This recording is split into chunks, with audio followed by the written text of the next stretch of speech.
Lok Sabha elections are less than a week away. The biggest democratic festival will commence on April 11 and will conclude on May 19 with the results to be declared on May 23. Political activities are at their peak, with both Congress and BJP not letting any stone unturned in order to win the national polls. There is a political charged environment. To talk about it, today I have with me BJP MP and a veteran politician, Dr. Subramanian Swamy. Dr. Swamy, welcome to Monday Talk. My first question is, कि इस elections में what are the chances of your party? Oh, improving every day, and certainly I have no doubt about majority. But how big a majority is something that I can only tell you around the middle of May, when all the polling is more or less done. But I find that compared to 2 weeks ago, the situation where BJP is vastly improved. Okay. And it will improve further because the alternative is all hopelessly brought together khichdi. They are fighting someplace directly against each other. UP, for example, Congress and Mayawati and Akhilesh are on opposite sides. And so I don't think that the opposition, by the time the people go to the polling booth to start voting, they will say, Baba, we have had 5 years of peace. Now with this khichdi comes, God knows what will happen. So they will vote for us. Okay. Do you think that in the last 5 years, NDA has fulfilled all its promises? Well, so far since 1951, 52, when the first elections took place, no government has fulfilled all that it promised. Exactly. But there were 3 dimensions of our promises. One was that on Vikas, as the Prime Minister kept saying, development. Second was on fighting corruption. And the third was on promoting Hindutva. So of the 3, we have been complete, I would call it a major failure at the macroeconomic level of development. That's because the finance minister doesn't know any economics. Prime Minister need not know economics, but his finance minister must know economics because that portfolio. And he is every day makes some statement which to an economist sounds ridiculous. And therefore we have done badly in economics. We may have done better than UPA, but that's not a satisfaction. What we have done is, compared to what we have planned to do, we have done badly. In corruption, the only activity is my activity, where whatever I have at the personal level brought out, there has been some progress. Like Sonia Gandhi and Rahul Gandhi are on bail. Chidambaram is out on bail on ASL Maxis. Then Shashi Tharoor on his wife's untimely death. Therefore, but the government has now, in the last 2 months, been more helpful to my anti-corruption activities. But as a government, we have not done very well in fighting corruption. But we have done more than the previous governments had done. And by and large, I would say that we have been much more honest than the UK. Hindutva, there's some disappointment, but people feel that this government is much better than Congress government and all, which are actually anti-Hindu. We may not have been very strongly pro-Hindu, but we are better than anti-Hindu parties. So all in all, people have to compare. Election, it is you have to compare. You can't just throw yourself into a ditch because somebody else did not help you get ahead. So I think our compared to all previous governments, we have done quite well in both in fighting corruption and in Hindutva. But in economics, Narasimha Rao government did much better. And but we have done better than Manmohan Singh's government. You just said that finance minister hasn't performed his duties well. Not well. He doesn't know his duties. How can he perform it when he doesn't आपके know? हिसाब से किसको finance minister? That I will not speak again. अच्छा, okay. That is not a issue. The thing is that whoever is appointed must know economics. He must have a professional knowledge of the economics, not just people who can talk good English. Okay. What do you think will be the seat tally this time? Less than the last time or more than that? NDA might be the same because NDA has also grown. But we got last time 282. Exactly. This time we may get 275. Okay. But what matters is that the NDA must get majority and NDA will get majority. Okay. There are many alliances taking place at the state level. Do you think that they will dent the performance of BJP in those respective states? I don't think, I think the only place where we have a challenge from the alliance is UP. We have no challenge in Bihar. In Madhya Pradesh, Chhattisgarh and Rajasthan, it's a straight fight. So alliances don't matter. And South, we were always very weak. We have not got stronger, that's all one can say. So I don't think there's a fundamental change because of that, except in UP. And UP electorate is a very interesting electorate. They make up their own mind. So let us see what happens. They defeated Indira Gandhi, whereas the educated South voted for her. Exactly. Okay.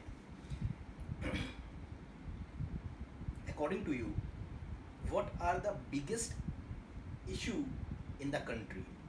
National security, employment, or construction of Ram Temple? Well, I think in terms of immediate and long-lasting effects, Ram Temple is the most important. Okay. Because there it will be a reversal of what happened in the last 1,000 years. National security is a continuing process. We have done much better in national security than any previous government. Any previous government.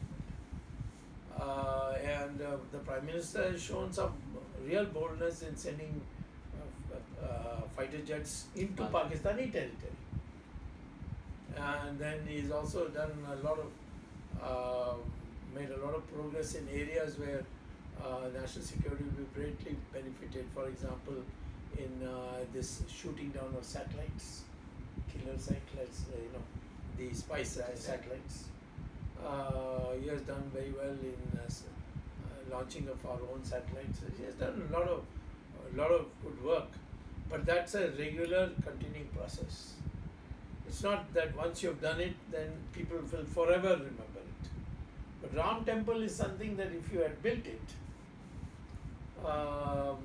he would have done, people would have remembered us for a long time. So I think Ram Temple is first, national security is second, and third is his jobs. Okay. Opposition parties have been alleging that since the Modi government or the BJP NDA has come to power, there has been an increase in unrest in J&K despite acting tough. Your comments on this? No, ask them to produce statistics. Like stone pelting and all that. Now what about 500,000 Kashmiri Pandits driven away from Kashmir? We've forgotten that. 500,000 Kashmiri Hindus were sent away. Driven away. Many of their women were caught and raped and all kinds of things happened. You don't remember it? These riots that took place in Moradabad, in Bhagalpur, in Assam, you have forgotten that also? You say there is happening, incidents are more here. What is the proof? Proof is the opposite. There has been a recent campaign by RPM, मैं भी चौकीदार. RPM? RPM, Prime Minister. Our Prime Minister. मैं भी चौकीदार. So how you see this campaign?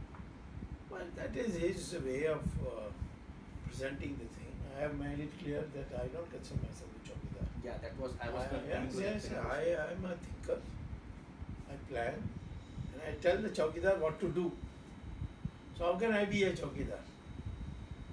That's why I said I am a Brahmin, but people think Brahmin has got to do with birth. It's got nothing to do with birth. Bhagavan Krishna has said in Gita very clearly that Brahmin is a guna. If you are a Jnani and a Tyagi, you are a Brahmin. Even if you are born in some other house. For instance, Vishwamitra was born in a Kshatriya house. Valmiki was born in a Dalit house. Vedvyasa was born in a Machwara house. I mean, his mother was a fisherwoman. So, unfortunately, the British have brainwashed us into thinking all kinds of negative way. The word Brahmin now has become as if this is some foreign country. People have come from some foreign country. Brahmin is a quality, it's a guna. And my thing, I am mostly in, I have given up everything. I've given up living in America, I've come back to India. I live very simply. So, but on the other hand, I'm all the time planning how to fight corruption. I'm showing the way. So, Chowkidar has to do what I tell him to do. So, I got to be a Chowkidar. Okay. My next question. Many are terming that the income guarantee scheme, the one which is proposed by the Rahul Gandhi, could be a game changer in this election. Do you think so? What do you mean could be a game changer? Either it is a game changer or it's not. I think people are now fed up with all these. Garibi Hatao, Indira Gandhi, what? Was that a game changer? Yes, it was. After that, people never believed such programs. All in the future. And he has not even presented where the resources are going to come from. How are you going to finance it? How can you give a project where you don't show what the financing arrangement is? So people know, all right. Okay, my last two questions. Yeah. Second last. Recently there has been a decision, I don't know, but things going on in the party that leaders who are 75 year plus will not be given ticket. Who says that? It's going on in the media reports and media can say anything. And you can see media will say that Jaitley is a great finance minister. He is one of the worst finance ministers. But I can't go by media. But the tickets were not given to Murli Manohar Joshi and Mr. Advani. I don't know what the reason is. They were not told that you are over 75, therefore you won't get tickets. That much I know. Okay. Secondly, what is the meaning of over 75 if you are in good health? I know so many of our ministers are very poor health. Should they get it? What about IQ? I know many people who are members of parliament who have no IQ at all, or a low IQ. They are uneducated people. Should I not give them? Where do you draw this criteria? What is this 75? Where did you think of it? See, so that is the important thing. So these are all floated on through your media. You are all purchased or made a fool of. You are getting private briefings from some of our people who can't fight other people who are elder to them. They have no merit to compete with them. So they bring in this rule. Okay. My last question. Let Narendra Modi say that when I become 75, I will not be Prime Minister. Let him say. He's already 70. My last question is, since long you have been fighting corruption. From where you get this strength so much? so much of a strength? See, you always get strength if you don't want anything for yourself. Most people are afraid they will not get parliament membership, they will not get ministership, they won't be given foreign tours. I care for nothing. I've been 6 times elected parliament member, never asked for a ticket. Okay? This time also I didn't ask for a ticket. I think almost many people tell me, and I think that's true, that I'm the second most popular person in the party today after Mr. Modi. But I don't go and say, no, I'm a popular man, give me the ticket. But I've been 6 times because people have felt that if you want to win the seat, you have to give to Swamy. So it happens. This time also there were people who came in delegation, for instance, from faraway place like Darjeeling, people came to my party office and said, no, we only want Swamy.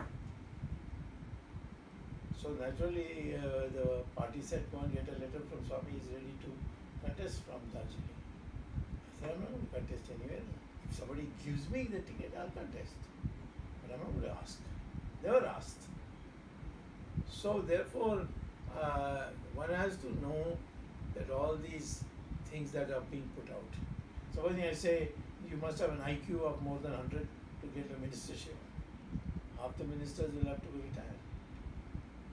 Supposing I say you must have a degree in economics before you can get finance ministry. Is that reasonable? It's a technical subject. So I don't think you people of the press should become stooges of politicians who tell you these things. You should ask them, where is it in the parliamentary party constitution? That's the question you should ask them. Is there a resolution passed by the National Executive? Please show it to us. I don't know.